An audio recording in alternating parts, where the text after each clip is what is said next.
আর বলছি চালটা half an hour ভিজাবেন, আর চালটা দেখিয়ে না হবেন যাতে একদম পুরো শক্ত শক্ত না হয়। এই যে এটা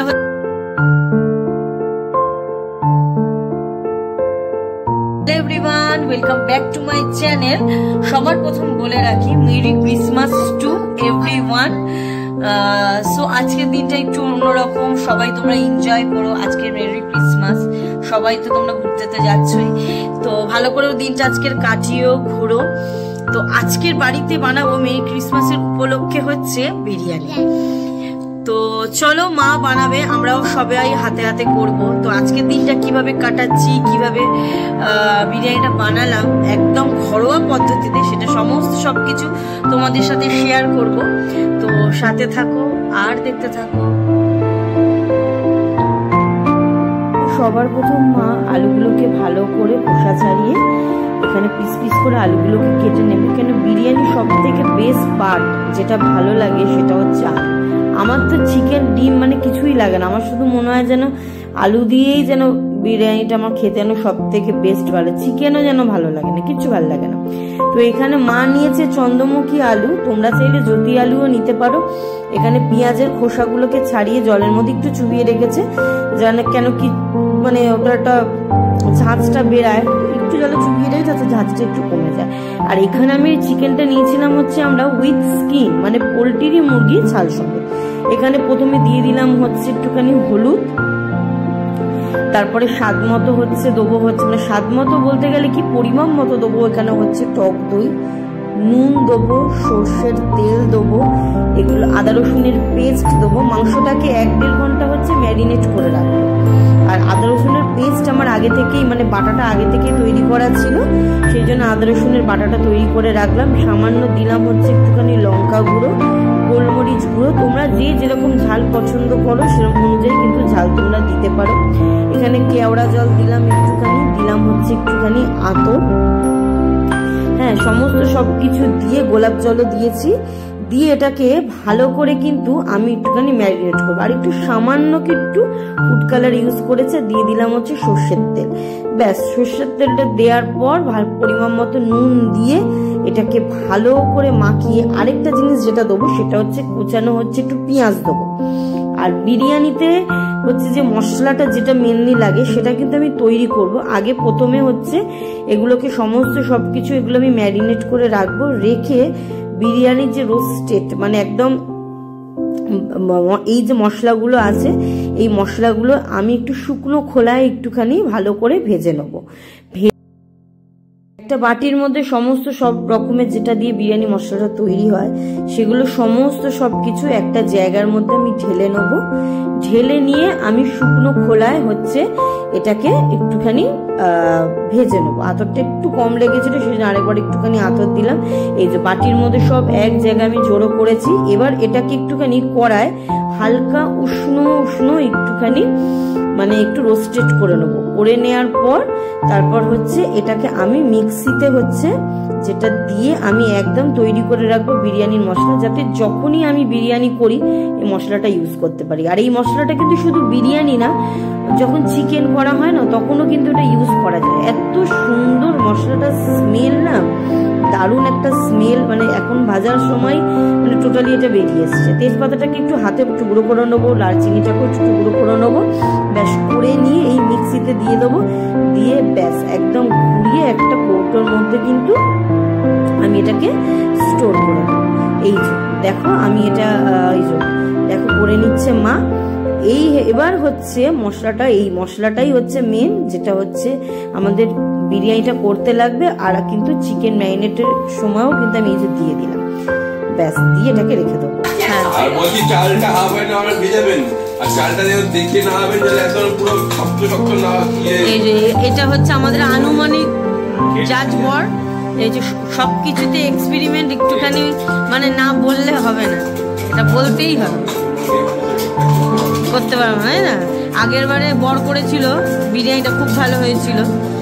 আজকে তো করছে না, তাই একটুখানি না বললে তো ব্যাপারটা আসবেই না ঠিকঠাক, তাই না? হ্যাঁ, এই যে সব কাজকর্ম এসেই শুরু করে দিয়েছে, এসে দাঁড়ায় বসে এসেই কাজ শুরু, তাই তো? ঠিক আছে। এখন ওর পাপাকে কেক খাওয়াবে। এই কেকটা কাটার জন্য কাল রাত্রির 1টা অবধি বসেছিল, অবশেষে পাপা আসেনি বলে একটা কেক দিয়ে দিয়েছিল। সেই কেকটা ওরা দুজন মিলেই কেটে খেয়ে নিয়েছে। আবার সকালবেলা ওর বাবা এসছে, এখন ওর বাবাকে দিয়ে কেকটা কাটাচ্ছে। হ্যাপি বার্থডে হচ্ছে, বোঝে তো না যে ক্রিসমাস মানে কি। যাই বলো মেরি ক্রিসমাস বলো, ঘন্টুকে দাও।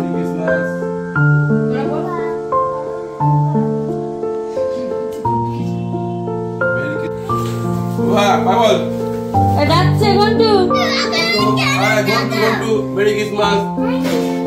হয়েছে ঠিক আছে। এখানে হচ্ছে ঝিরিঝিরি করে পেঁয়াজ কাটছে হচ্ছে আমার বাবা। তো বাবার মা দুজনেই ক্যামেরায় আসতে খুব লজ্জা পায়, সেই জন্য আসতে চায় না। আর এইখানে ডিমটাকে আগে থেকে সিদ্ধ করে দেখো গরম ধোঁয়া উঠছে, মানে ছাড়িয়ে রেখেছি। ডিমটা অ্যাকচুয়ালি অনেকেই খাবে না সেই জন্য। আর আলুটাকে ভালো করে জলে ধুয়ে এবার হচ্ছে আমি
এবার চালটা ভিজিয়ে রেখেছি আধা ঘন্টা, এবার দিয়ে দেবো। আর এইখানে আমি আরেকদিকে আলুগুলোকে একটুখানি কড়া কড়া করে ভেজে নেব। দুটো সিটি দিয়েছিলাম, দেওয়ার পর এবার একটু আলুগুলোকে আমি এইভাবে ঠিক ভেজে নেবো, ভেজে ঠিক তুলে রাখবো। আর দেখো এই দেখো কালারটা দেখো। আর এই দেখো ডিমটাকেও ঠিক সেম ভাবে একটুখানি হলুদ দিয়ে দেবো। আর দিয়ে হচ্ছে আমি একটুখানি লঙ্কা গুঁড়ো দিয়ে এটাকে ভালো করে মাখিয়ে এবার হচ্ছে এটাকেও ঠিক ভেজে নেবো। আর ওইদিকে হচ্ছে গরম হয়ে গেছে, চালের জলটা গরম হয়ে গেছে, চালটাকে দিয়ে দিলাম। চালটাকে বেশি একটু মানে 50% মতো সিদ্ধ হবে, এরকম করেই কিন্তু নামিয়ে নেবো। আর এইদিকে ডিমটাকে আমি ভেজে নিচ্ছি।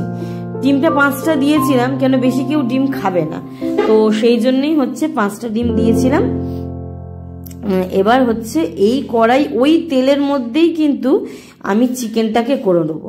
দেখ একটুখানি ঘি দিলাম, একটু তেজপাতা দিলাম, আর এবার হচ্ছে কোচানো পেঁয়াজটা দিলাম। বেশি পেঁয়াজ এখানে লাগবে না, পরিমাণের তুলনায় কিন্তু একটু কম পেঁয়াজেই কিন্তু আমি চিকেনটা কিন্তু করব। দেখো এখানে হচ্ছে মা চিকেনটাকে দিয়ে দিয়েছে, দিয়ে এবার এটাকে ভালো করে কষবে, কষে যে জলটা বেরাবে তারপর একটুখানি জল দিয়ে মাংসটাকে সিদ্ধ করতে দেবো। আর এইখানে ভাতটা হয়ে গেছে, বাবা হচ্ছে ভাতটাকে এইদিকে এই ঝুড়ির মধ্যে হচ্ছে ঢেলে নিচ্ছে। এবার হচ্ছে কাঁচা দুধের মধ্যে এবার একে একে সমস্ত সবকিছু মেশাবো। আতর মেশাবো, গোলাপ জল, কেওড়া জল, এগুলো সমস্ত সবকিছু একটার মধ্যে মিশিয়ে যখন আমি বিরিয়ানিটা তৈরি করব তখন একে একে 1 চামচ করে ভাতের সাথে আলুর সাথে এগুলোকে সমস্ত সবকিছু মিশিয়ে দেবো। এবার কড়াইতে দিয়ে দিলাম একটুখানি সাদা তেল আর একটুখানি ঘি দিয়ে, ব্যাস এটাকে একটুখানি গরম হতে দেবো। দিয়ে এবার চলো ভাতটাকে এবার একটুখানি মিশিয়ে নেওয়া যায়, কারণ এবার মেশানোর পালা। আমার সমস্ত সবকিছু রেডি হয়ে গেছে, ওখানে চিকেন রেডি হয়ে গেছে, এই যে সমস্ত সবকিছু রেডি হয়ে গেছে। এবার একে একে মেশাবো। এখানে আমার বড় চলে এসছে, তো হাতে হাতে ও করবে। এবার এই যে মা একটুখানি গ্রেভি আলাদা করে সরিয়ে রেখেছিল, গ্রেভিটা দিয়ে দিল তলায় যাতে ধরে না যায়, কেন দেখো যখন আঁচে বসাবো তখন একটু ধরার চান্স থাকে। এই যে গ্রেভিটা দিয়ে দিল, এবার চিকেনটাকেও দিয়ে দিল, দিয়ে এবার একে একে ভাত এগুলো সমস্ত সবকিছু দিয়ে একে একে কিন্তু এবার এটাকে মেশাবো। প্রথমে দিয়ে দেবো হচ্ছে রাইসটাকে।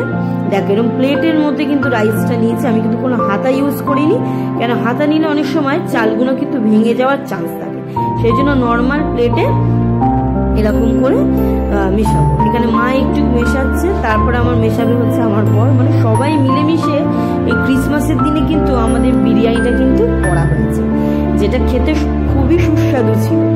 তো এই যে দেখো, এই যে এবার আমার বর এবার একে একে মেশাচ্ছে। তো তোমরাও কিন্তু বাড়িতে অবশ্যই ট্রাই করো, আর করে আমাকে অবশ্যই কমেন্ট করে জানিও তোমাদের এই ঘরোয়া বিরিয়ানিটা কেমন লাগলো আর তোমাদের কেমন হলো। এই যে বেরেস্তাগুলো দিয়ে দিল, এবার একে একে আলু দিল, চিকেন দিল। এবার হচ্ছে ওই কাঁচা দুধের মধ্যে যে সমস্ত সবকিছু মেশানো হয়েছিল, কেওড়া জল, গোলাপ জল, ওগুলোকে 1 চামচ করে এরকম করে করে ছড়িয়ে দেবো, দিয়ে দেবো। আর সাথে হালকা হালকা করে একটুখানি বিরিয়ানির মশলাও কিন্তু দিতে থাকবো। এই যে সমস্ত সবকিছু একে একে মিশিয়ে দিয়েছি। তার উপর আবার একটা লেয়ার কিন্তু আমি আবার একটা রাইস দেবো। দেখো এতটাই গরম যে গরম গরম ধোঁয়া উঠছে এখানে, দেখো এই যে। এবার একে একে চালটাকে দেখো, এই দেখো দেখেছো চালটা একটাও কিন্তু ভাঙিনি, কারণ এই জন্যই আমি হাতা ইউজ করা হয়নি। এবার একটুখানি ফুড কালার দিলাম, ফুড কালার না দিলে তো বাচ্চাটা খাবেই না। আমরা সাদা এমনিও ঘরোয়া বিরিয়ানি এমনি সেফ, দেখো এমনি কোনো প্রবলেম হবেও না। এই যে বেরেস্তাগুলো এখানে একে একে দিয়ে দিচ্ছে। এবার দিয়ে এর ওপর আরেকটা লেয়ার দিয়ে দেবো, দিয়ে হচ্ছে এবার দমের মধ্যে কিন্তু আমি বিরিয়ানিটা বসিয়ে দেবো। এই যেখানে হচ্ছে সাদা তেল আর ঘিটাকে আলাদা করে কিন্তু আমি গরম করেছিলাম, এই গরম করেছিলাম এর ওপর থেকে এবার সাদা ঘি আর হচ্ছে তেলটা একসাথে এরকম মিশিয়ে নিয়ে গরম করে এই যে একে একে ওপরে দেখো চামচে করে করে আমি কিন্তু ছড়িয়ে দিয়েছি। বিশ্বাস করো এত সুন্দর একটা গন্ধ বেরিয়েছিল যে কি বলবো তোমাদের। তারপর এই যে মা শিলটাকে ওপরে চাপিয়ে দিয়েছিল, আমরা এখানে আটা এগুলো কিছু ইউজ করিনি, খুবই সিম্পল ভাবে করেছিলাম। আর এই যে দমে দেখো হয়ে গেছে, দেখেছো এখানে হয়ে যাওয়ার পর দেখো এখানে আবার একটুখানি আমরা ভাবছিলাম ঘি দেবো, তা বললাম না, একবার চেক করে নিয়ে তারপরেই হচ্ছে ঘি দেবো। ব্যাস আমাদের কিন্তু বিরিয়ানি একদম রেডি।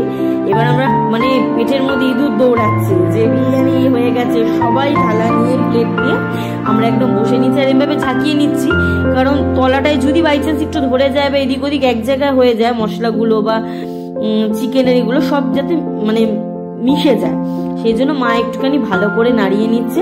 এবার একে একে আমাদেরকে মা সবাই খেতে দেবে। বিশ্বাস করুন খেয়ে দিয়ে সবার কাছে রিভিউ নেবো আজকের বিরিয়ানিটা কিরকম হলো। আজ বিরিয়ানি পার্টিটা কিন্তু আমাদের দারুণ জমেছিল, দারুণ। এই যে মা একে একে ছানটা নিয়েছে, কারণ ছানটা দিয়ে মা বললো যে ভাঙবে না, দেখ হাতা দিলে হয়তো ভাঙতে পারে চালটা। সত্যি খুব দারুণ টেস্ট হয়েছিল। তোমরাও বাড়িতে করো, তোমাদের অবশ্যই এরকম ঘরোয়া খুবই সহজ পদ্ধতিতে কিন্তু আমরা কিন্তু বিরিয়ানিটা কিন্তু বাড়িতে বানিয়েছি। তো তোমরাও ট্রাই করো।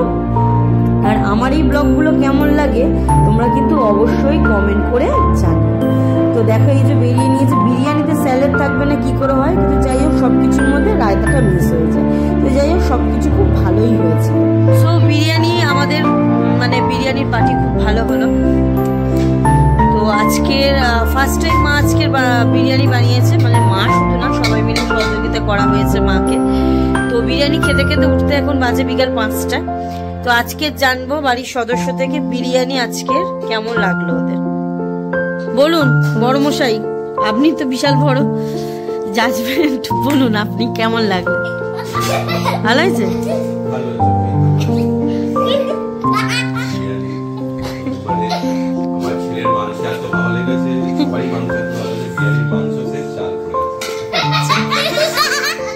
আচ্ছা ঘন্টু বাবু কেমন লাগলো? কথাই নেই না? আচ্ছা আচ্ছা ভালো লেগেছে। আচ্ছা আচ্ছা রুষা কেমন লাগলো? ভালো লেগেছে খুব। সো আজকের ব্লগটা এখানেই শেষ করছি। আজকের ব্লগটা ভালো লাগলে অবশ্যই লাইক কমেন্ট শেয়ার করো, আর আমার চ্যানেলটাকে সাবস্ক্রাইব করো। পাশে থাকা বেল আইকনটা অবশ্যই অন করে দিও, যাতে যখনই আমি ব্লগ আপলোড করি নোটিফিকেশনের মাধ্যমে তোমরা আমার ব্লগগুলো দেখতে পাও। সবাই ভালো থেকো, সুস্থ থেকো, দেখা হবে একটা নতুন ব্লগে।